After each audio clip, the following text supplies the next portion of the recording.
En el presente video hablaremos y definiremos acerca del tema del género, incorporando las ocupaciones, las cuales iremos explicando y enlazando al mapa de To desde el sur con el tema ya elegido. Mediante este trabajo buscamos dar a conocer la importancia del género en la toma de decisiones que tenemos, la visión e ideales de comportamiento que se esperan de las personas en la sociedad, y a la vez cómo el género se convierte en una problemática que va dejando de ser desigual entre lo femenino y lo masculino en la historia de la terapia ocupacional. La TO desde el sur son las distintas formas de realizar la terapia según las necesidades y la realidad del sujeto en la práctica e intervención. El género se entiende como una identidad cultural en la cual habrán comportamientos en las personas que van relacionadas con el sexo biológico. Se construye de manera individual o colectiva según las ocupaciones que tenemos, en donde estas ocupaciones determinan si nuestras acciones están bien o mal, si son aceptadas o no según nuestro rol de género en la sociedad. El género influencia nuestras decisiones a la hora de escoger un pasatiempo, un trabajo, nuestro comportamiento, etc.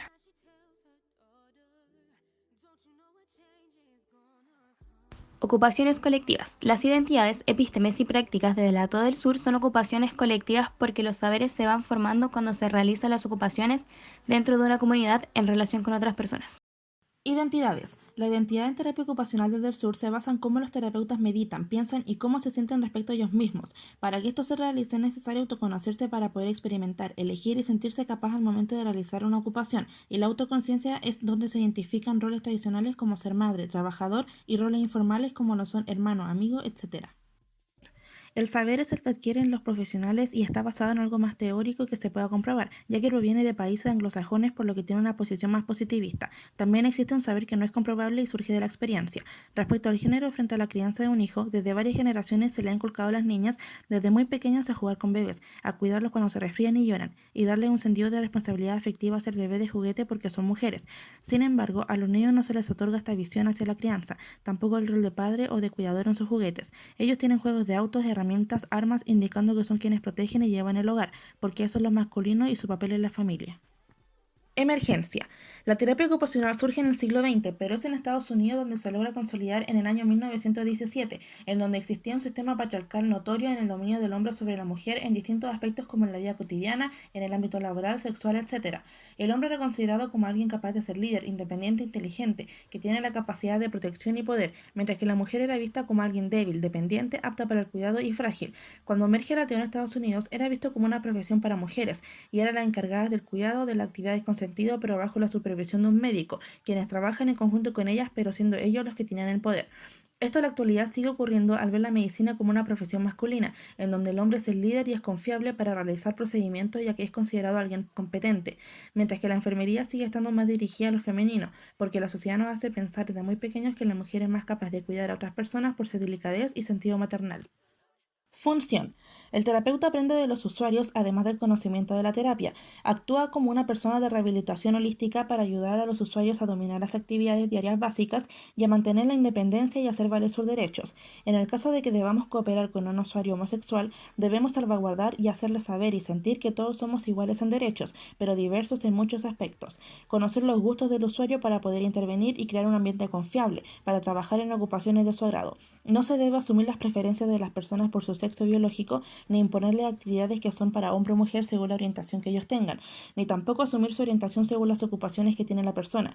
Por ejemplo, un hombre que estudia diseño de vestuario no tiene por qué verse o ser femenino o homosexual. Esto se ve fuertemente en las reglas que tienen los colegios, al no dejar que los hombres usen aros en las orejas o tengan el cabello largo, y que las mujeres tengan que usar falda de uniforme por si usan pantalón, los inspectores o profesores le llaman la atención.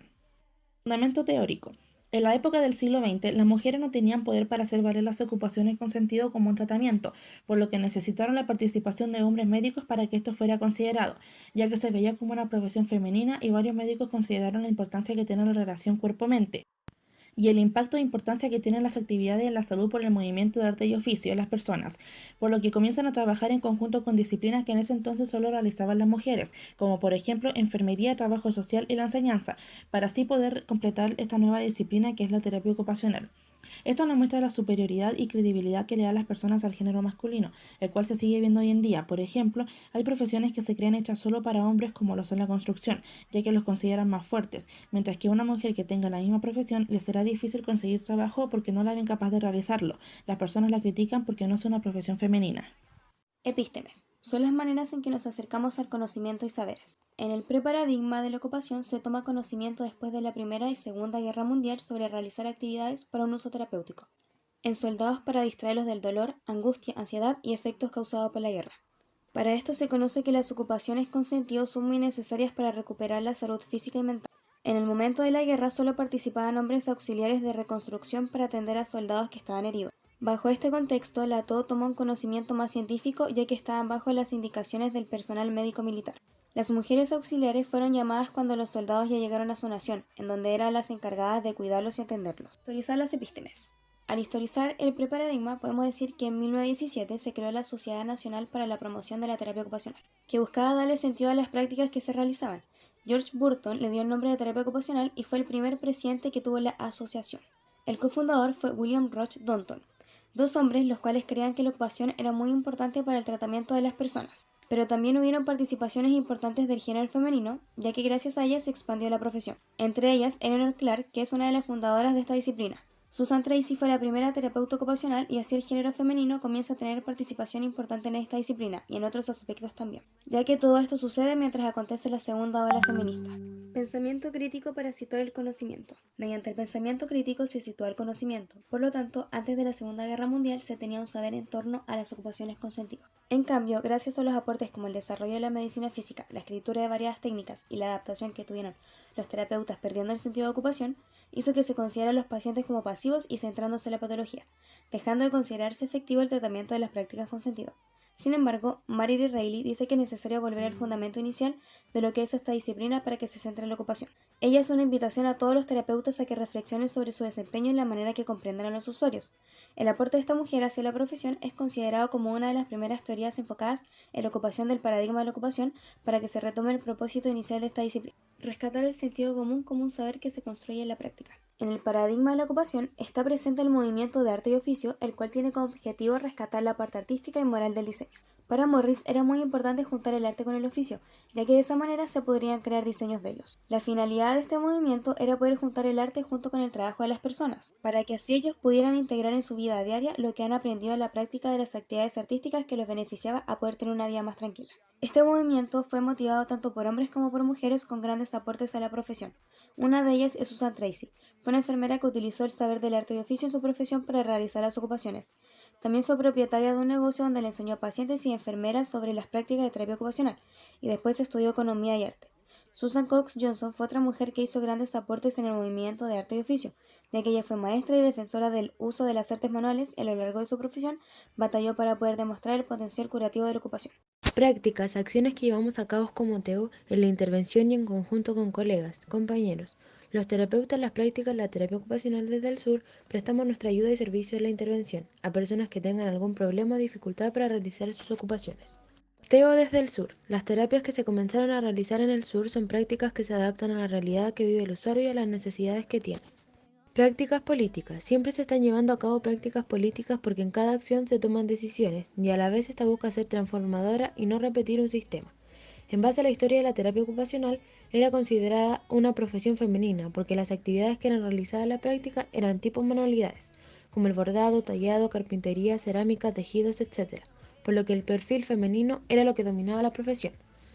Sin embargo, las mujeres que fueron reclutadas en un primer momento eran mujeres que tuvieron educación, que fueran de la clase media alta, lo que limitaba el acceso para mujeres de una clase social más baja y también para las personas de color, debido a la segregación racial que existía en la época, ya que la sociedad dictaba que no podía tener acceso al ámbito laboral ni a la educación. Estas son prácticas políticas porque no se les da lugar a este grupo de mujeres que presentan una necesidad problemática, porque están interesadas en la profesión, pero no se les permite la participación. Derechos humanos.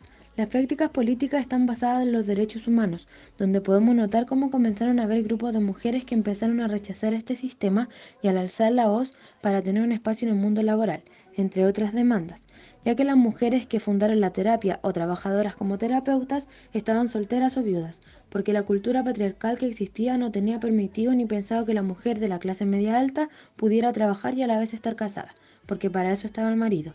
Gracias a la segunda ola feminista, en donde se pedía igualdad de la mujer con el hombre en oportunidades de trabajo y educación, se comenzó a aceptar que más mujeres pudieran trabajar, aunque aún se mantenía el hecho de que debían cuidar el hogar, por lo que se les incentivaba a trabajar media jornada.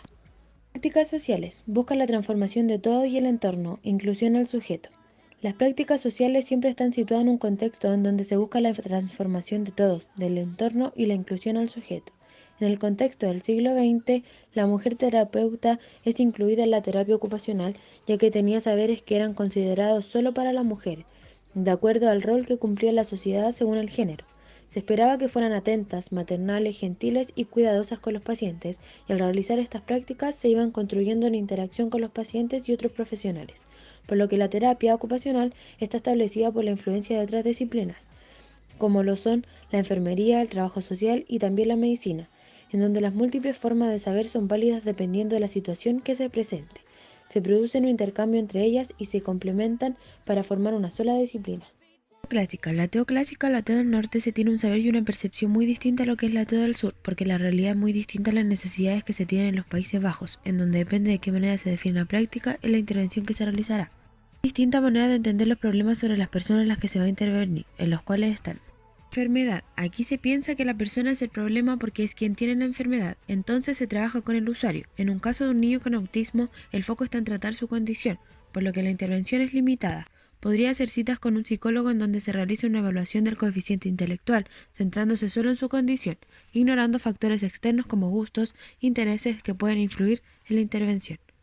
Desviación. Siguiendo el mismo caso de autismo, el niño es un ser disfuncional en torno a la sociedad porque no encaja y que no es igual a los demás niños, en su actitud, gustos, etc. Por lo tanto, se busca la manera de que el niño se integre al sistema, ya que este se piensa como dicotómico entre lo normal y lo anormal, pero como presenta autismo es más complicado. En el caso de un niño con autismo que siempre juega solo y en el suelo, la intervención va más dirigida a la integración, en donde el niño se tiene que adaptar al sistema, pero también se realizarían instancias con la persona de su entorno para que entiendan los obstáculos que tiene el niño. Por ejemplo, el niño juega con varios juguetes tanto femeninos como masculinos, ya que no es consciente de las normas de la sociedad frente a los juguetes que son de niño a niño. Él juega con muñecas como con autos porque a ambos le gustan, entonces la intervención sería acercarse a él mediante el juego, según los intereses que el niño tenga para que se pueda adaptar al sistema e indicarle a las personas de su alrededor que los juguetes no tienen género porque muestran la creatividad y expresión del niño. Diferencia se ve la situación como un problema colectivo, porque lo que ocurre es que existen diversidades entre todas las personas y no solo en el sujeto. Esta diferencia es un aporte porque la intervención es social, ya que todos nos consideramos diversos en aprendizaje, problemas personales, gustos, pero aún así es un aporte y no un problema, por lo que las modificaciones que se realicen deben ser entre todos. Por lo tanto, en el caso del niño autista, todos somos distintos, por lo que sus gustos sobre los juegos que se creen para niñas son aceptados y las dificultades que él tiene para socializar son comprendidas e incluidas en la sociedad.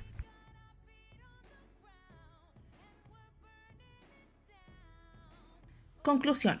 Fue agradable para nosotras tratar el tema del género porque creemos que es un tema que aún es desigual frente a hombres y mujeres. También creemos que hay que romper con la idea de que los colores, juguetes, ropa, ocupaciones, etc. tienen género. Al relacionar el tema con la terapia ocupacional no fue muy difícil, ya que investigamos sobre la historia de cómo surgió la TEO, el por qué y quiénes participaban de ella en el contexto de la época, por lo que era muy notorio el sesgo que existía y la superioridad de un género frente a otro en las ocupaciones, y cómo se fue luchando para romper con estas normas de la sociedad. Logramos entender más cómo estas ideas del género se nos van inculcando desde antes de que naciéramos, ya que la historia que hay detrás de nuestro es una lucha constante para buscar la igualdad, la cual a día de hoy se sigue buscando. En base a la teo del sur, como la teo clásica, comprendimos de mejor manera cómo se posiciona el sujeto según la mirada que le damos y la diferencia entre las intervenciones. Somos más conscientes de ello, como también de la historia de la teo desde que surgió y lo que atravesó a lo largo de los años. Esperamos que lo hayan disfrutado. Gracias.